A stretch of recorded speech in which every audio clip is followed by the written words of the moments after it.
오늘 말씀은 이제 요한계시록 2장 어제에 이어서 이제 그 버가모 교회에 이어서 두아디라 교회에 관한 이야기가 오늘 본문에 나와 있습니다. 이 두아디라 교회는 아주 큰 교회는 아니었습니다. 그러나 하나님께서 우리에게 주신 지상 명령인 사랑과 믿음의 어떤 그런 본을 보여주었던 교회였고, 더 나아가서 작지만 아주 온전하게 성실하게 하나님 앞에 충성을 다했던 아름다운 교회입니다. 그래서 2장 19절에 보면 이렇게 나와 있어요. 내가 내 사업과 사랑과 믿음과 섬김과 인내를 나누니 내 나중 행위가 처음 것보다 많도다. 그러니까 우리가 어떤 일들을 해 나갈 때 보면 우리의 힘이 부족하거나 연약할 때에 우리는 우리의 어떤 처음의 목표와 계획들을 끝까지 지켜가는 게 쉽지 않을 것 같습니다. 그런데 이 두아디라 교회는 비록 작은 교회였고, 더 나아가서는 세상에 많은 요충지, 그러니까 경제적으로 또 많은 사람들이 모이는 그 공간이었지만, 그럼에도 불구하고 하나님의 말씀을 붙들고 사랑과 믿음을 지켜가고, 더 대단한 건 뭐였냐면 바로 처음보다 나중이 더욱더 아름다운 교회였다라는 것입니다. 우리가 처음에 어제는 이제 그 첫사랑에 대해서 우리가 좀 함께 나누었었잖아요. 우리가 첫사랑을 잃어버리면 참 우리의 그 마음이 무미건조해지고 뜨겁지 않습니다. 그런데 이 두아디라 교회는 그 처음 마음에 그 뜨거움이 어떻게 되냐면 나중에는 더 커졌다라는 거예요. 그러니까 이게 단순히 우리가 무엇인가를 지켜가는 것이 아니라 그 마음을 성장시킨 거죠. 우리가 잘 아시는 것처럼 우리가 처음의 마음을 끝까지 지키는 것도 쉽지 않습니다. 그러나 이것을 더 키워간다는 것은 더 어려운 일이죠. 그래서 오늘 이 두아디라 교회는 이제 하나님께서 얘기하시는 7교회 중에서 또 오늘 그 칭찬을 받는 모습을 보게 됩니다. 그런데 이 칭찬을 받는 모습 중에 더욱 중요한 것이 무엇이냐? 바로 인내함이 뛰어났다라고 얘기를 하고 있거든요. 근데 이 인내함이라는 것이 과연 무엇일까라는 것을 좀 생각해 보면, 이 인내는 그냥 억지로 참는 것이 아니라 우리가 적극적으로, 능동적으로, 기쁨으로 우리가 참여하는 것을 바로 인내라고 얘기를 하고 있습니다. 결국은 이 두아디라 교회는 하나님의 말씀을 어떤 율법적으로 억지로 지켜가는 것이 아니라 그들이 하나님의 말씀을 붙들고 예수 그리스도의 그 다시 오심을 소망하면서 그들은 항상 어떻게 했냐면 기쁘게, 또한 그들이 감당해야 될 모든 일들에 대해서 적극적으로 자발적으로 참여해서 전국에는 그들의 신앙과 믿음을 또 공동체를 하나님 보시기에 아름다운 것으로 세웠다라고 이야기를 하고 있다는 것입니다. 그래서 우리가 정말로 다시 한번 생각해야 될 것은, 우리가 첫 마음을 잘 지켜가는 것도 중요합니다. 그러나 그 마음을 지켜가는 것에 머무르는 것이 아니라 우리는 처음보다 오늘이 더 아름답고 귀한 삶으로 성장해야 되는 것이죠.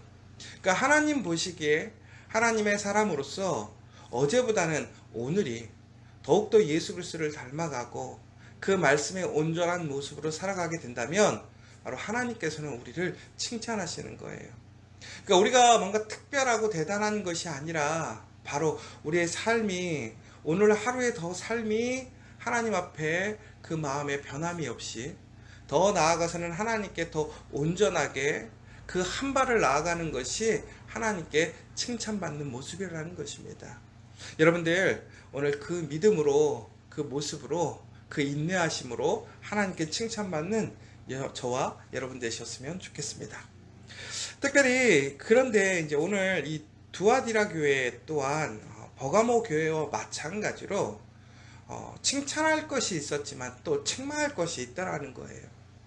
근데 여러분, 우리가 여기서 다시 한번 잘 생각해 봐야 될 것 같아요. 사람은요, 보면 항상 좋은 사람만 있는 건 아닌 것 같아요. 그러니까 한 사람의 모습이 좋은 모습만 있는 건 아닌 것 같아요. 좋은 모습도 있고 나쁜 모습도 있습니다. 근데 우리가 그 사람을 좋은 사람이다 혹은 나쁜 사람이라고 얘기하는 이유는 뭐냐면 결국은 좋은 것보다 나쁜 것이 더 크면 나쁜 사람인 것 같고 나쁜 것보다 좋은 게 더 많으면 좋은 사람인 것 같아요. 그래서 우리는 항상 보면 완전치 않습니다. 우리에게는 항상 좋은 것과 나쁜 것이 있죠.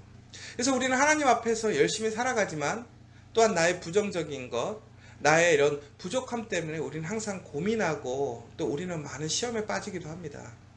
마찬가지였어요. 하나님의 아름다운 교회들, 칭찬받는 교회들마저도 이런 부족함이 있었다라는 거예요.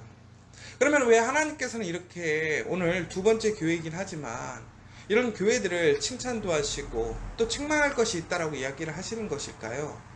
전국에는 무게를 다시는 것이 아니라 우리가 하나님 앞에서 열심히 본받아야 될 모습들은 계속 본받고 지켜가야 된다는 것이죠. 그러나 우리에게 부족한 것은 부족한 것으로 인정하는 게 아니라 그 부족함을 어떻게 하는 거죠? 이제 좋은 모습으로, 다시 얘기하자면 그리스도의 온전한 말씀 안에 그 모습으로 우리가 어떻게 해요? 바꿔야 된다는 것입니다. 특별히 오늘은 우리에게 그 부족한 모습들에 대해서 어떻게 해야 되느냐? 바로 회개해야 된다고 얘기를 하고 있습니다. 회개한다는 것은 무엇이냐? 방향을 트는 거죠. 하나님 앞에 다시 시작하는 것입니다. 그러면 우리는 어떻게 되느냐? 바로 하나님께서 우리에게 주시고자 하는 최종적인 그 하늘의 권세를 누릴 수 있다라고 얘기를 하는 것입니다. 그래서 오늘 이 두아디라 교회의 잘못이 무엇이었느냐? 바로 거짓 교훈을 가르치는 선지자를 제어하지 않았다라는 거예요. 여러분, 근데 제가 어제 두아디라 교회, 그러니까 오늘 두아디라 교회와 어제 버가모 교회를 보면서 조금 이렇게 질문이 하나 생겼어요. 뭐냐면 많은 사람들이 다 하나님 앞에 칭찬을 받고 있어요. 협력해서 정말 지금 변하지 않는 오히려 더 아름다운 지금의 모습들을 만들어가고 있는 이 공동체가 하나님께 책망받는 모습들을 보면 결국에는 한두 사람의 거짓 가르침을 하는 사람들을 그러니까 흔한 얘기로 내버려 뒀다라는 것이죠. 그런데 이제 이것이 큰 영향력이 있기 때문에 문제라는 것이죠. 이들로 인해서 유혹당하고 그래서 전국에는 그들이 하나님의 심판의 대상이 되었기 때문에 그래서 그들을 내버려 뒀기 때문에 그것이 공동체의 큰 부정적인 요소가 되고 더 나아가서는 그 한 사람 한 사람들이 결국에는 하나님의 구원에 이르지 못하게 되는 그 사건이 된 것이죠. 바로 그 한 사람 한 사람들은 바로 예수의 그 보혈의 피값으로 예수의 생명으로 산 것인데 그들을 잃어버렸기 때문에 책망할 가치가 있는 거예요. 책망받을 일인 거죠. 그런데 우리가 여기서 한 가지 많은 사람들을 다 우리가 어떻게 다 할 수 있겠습니까? 소수의 그 사람들 잘못된 사람들도 있을 거 아니에요. 그런데 왜 우리가 그 모든 사람들을 다 변화시킬 수도 없고 다 한 마음으로 만들 수도 없음에도 불구하고 우리는 왜 이렇게 책망받는 모습을 보게 되는가? 그러니까 전국에는 이런 것 같아요. 이 모습 속에서 오늘 본문에서 이야기하고 있는 것은 바로 그 한 사람 한 사람들이 거짓 가르침을 가르칠 때 그것이 아니라라고 잘못되었다라고 얘기하지 않은 것이 잘못이라는 것이죠. 그러니까 우리가 세상에 많은 잘못된 일들이 있어요. 특히 요즘에는 세상에서 이렇게 길거리에서 잘못된 일이 벌어지거나 부정적인 일들이 벌어졌을 때에 많은 사람들이 어떻게 하냐면 그 일에 참여하거나 돕기보다는 잘못됐다라고 얘기하기보다는 피해가는 경우가 많습니다. 무관심하게 지나가는 일들이 많죠. 더 황당한 일은 요즘에 막 그런 잘못된 일들이 막 있으면 사람들이 어떻게 하냐면 막 동영상을 찍잖아요. 그러니까 그 어떤 나쁜 사람들이 다른 사람들을 괴롭히고 이럴 때 그 사람들을 돕거나 그 잘못된 일을 못하게 하거나 그것이 틀렸다라고 얘기하기보다는 그것을 방관하고 혹은 그것을 그냥 녹화해버리는 그런 모습들을 보게 되는 것이죠. 그러니까 전국에는 우리 공동체에 우리 사회에서 우리가 살아가면서 잘못된 것들이 있을 때에 그 잘못된 것들에 대해서 침묵하는 것 그것이 죄라는 거예요. 근데 여러분 우리는 스스로 그런 침묵할 때가 얼마나 많은지 모릅니다. 내가 말함으로 인해서 불편해지잖아요. 내가 말함으로 인해서 시시비비에 섞이게 되잖아요. 오히려 고소 고발을 당할 수도 있고 불편함을 겪을 수도 있습니다. 그래서 많은 교회들이 요즘에는 점점 우리가 말을 해야 되는데도 불구하고 어떤 정치적인 이유, 관계적인 이유, 이슈의 문제로 인해서, 인권이라는 이유만으로 인해서 우리가 분명히 성경에서 가르치고 있는 이야기들을 말하지 않을 때가 많아요. 올바로 이야기하지 못할 때가 많아요. 그런데 그것은 오늘 이 두아디라 교회가 행하고 있는 것과 같습니다. 하나님의 말씀을 온전히 가르치지 않는 거짓 선지자들이 하나님의 가르침을 가르치고 있어요. 그런데 그것에 대해서 책망하거나 그것을 못하게 하거나 그것이 틀렸다라고 이야기하지 않는 것이죠. 근데 종국에는 그것이 누구에게 피해가 오는 것이냐? 바로 그 공동체에게 왔다라는 거예요. 결국 우리가 침묵하지 않으면 그 피해는 누구에게 오는 것이냐? 우리에게 온다는 거죠. 그러니까 침묵하면 우리에게 피해가 온다는 것이죠. 그러니까 우리는 하나님의 말씀에 온전한 그 말씀을 선포하고 가르쳐야 되는 본분의 사역이 있는 거죠. 근데 우리가 여기서 조심해야 될 것은 비판하지는 말아야 되겠죠. 정죄하지는 말아야 되겠죠. 왜? 오늘 말씀에도 보면 오늘 이 요한계시록 2장을 통해서 21장을 보면 또 그렇게 나와 있습니다. 또 내가 그에게 회개할 기회를 주었으되 자기의 음행을 회개하고자 하지 아니하는도다. 그러니까 이게 무슨 얘기냐면 오늘 예수님께서는 이렇게 분명히 잘못된 사람들이 있음에도 불구하고 그 사람들에게 어떤 기회를 줬느냐? 회개할 기회를 줬다라는 거예요. 그러니까 예수님께서 심판하는, 하나님께서 심판하시는 그 심판의 목적은 종국에는 뭐냐? 우리를 돌이키게 하는 것이지요. 회개케 해서 구원에 이르게 하는 거예요. 하나님의 권세에 참여케 하는 거예요. 하나님의 영원한 생명을 누리게 하는 것이지요. 그래서 우리 또한 사람들을 무엇인가를 잘못됐다고 얘기하는 것은 단순히 그 사람들을 비판하고 정죄해서 그들을 제거하거나 그들을 배제시키려는 게 아니죠. 그들을 어떻게 하냐? 돌아오게 하려는 거죠. 그들과 함께 살아가기 위한 것이잖아요. 그래서 여러분, 우리는 정말 오늘도 그 회개할 것이 있다면 하나님께 돌아가야 되는 거예요. 오늘 우리에게 그 회개할 기회가 주어졌다라는 거예요. 이것이 복이고 은혜라는 거예요. 오늘 이 회개할 기회를 통해서 우리는 그리스도의 온전한 모습을 따라가야 되는 것입니다. 그렇게 될 때 우리는 정말 하나님 앞에 온전한 칭찬, 하나님의 그 권세와 은혜를 누릴 수 있는 그 영광에 참여할 수 있게 된다는 것이지요. 그런데 오늘 하나님께서는 다시 한번 우리에게 이렇게 얘기하시는 거예요. 그렇지 않으면 결국에는 죽게 된다라는 거예요. 그런데 하나님께서는 우리의 무엇을 보시느냐? 사람의 뜻과 마음을 살피신다라고 되어 있습니다.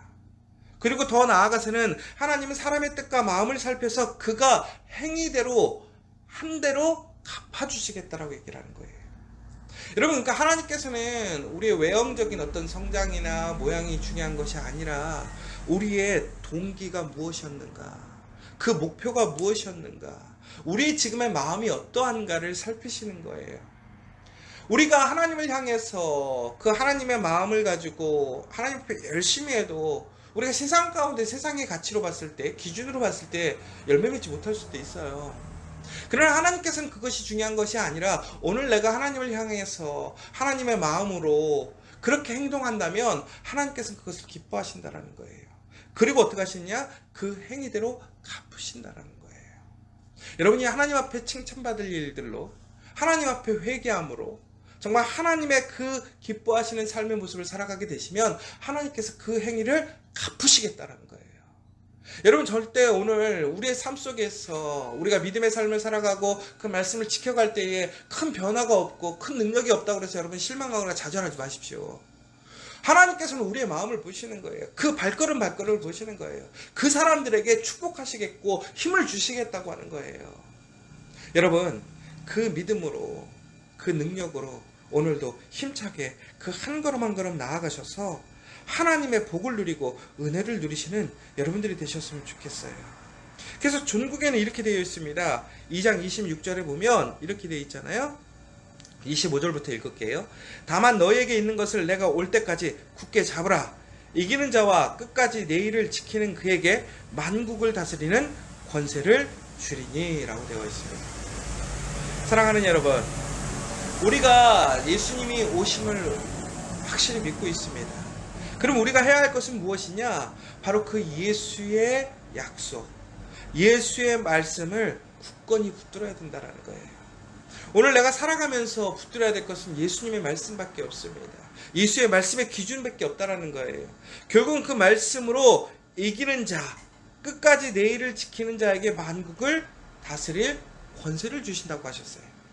그러면 여기서 우리가 조금 오해할 수 있는 게 있는데 뭐냐? 이긴다라는 것, 내가 이기지 못하면 어떻게 되느냐라는 거예요. 우리의 상황 속에서 고난으로 인하여 우리는 넘어지고 쓰러질 때도 있습니다. 상할 때도 있습니다. 그러면 나는 이기지 못함으로 나는 승리자가 아닌가? 하나님의 권세를 누릴 수 없는가? 그렇지 않죠. 전국에는 어떤 사람이 이기는 자라는가? 이게 중요한 것 같아요. 결국은 끝까지 내 일을 지키는 자. 그러니까 하나님의 말씀을 붙들고 끝까지 그 말씀으로 살아가는 자가 이기는 자라는 거예요. 그러니까 우리가 세상적으로 얘기했을 때 무엇인가를 이겨서 승리하고 올라가는 것이 이기는 것이 아니라 하나님의 말씀을 끝까지 하나님의 말씀을 붙들고 나아가는 게 종국이 이기는 자라는 거예요. 여러분, 오늘 그 이기는 자가 되시기를 원합니다. 끝까지 승리하는 자가 되시기를 원합니다. 바로 그에게 새벽별을 주신다고 하셨습니다. 오늘 귀 있는 자는 성령이 교회에게 말씀하시는 것을 들으라고 했습니다. 오늘 두아디라 교회처럼 칭찬받는 모습, 또한 부족한 모습 우리 안에도 있습니다. 우리가 정말 하나님 앞에 칭찬받아야 될 모습, 하나님이 기뻐하시는 모습이 무엇인지를 우리는 다시 한번 기억하고 그 모습을 사모하고 그 모습을 따라가야 되겠죠. 우리의 부족한 모습은 회개하면 됩니다. 하나님이 기뻐하시는 모습으로 나아가면 됩니다. 그 말씀을 붙들고 끝까지 승리함으로 하나님의 권세를 누리는 저와 여러분 되시기를 간절히 소망합니다.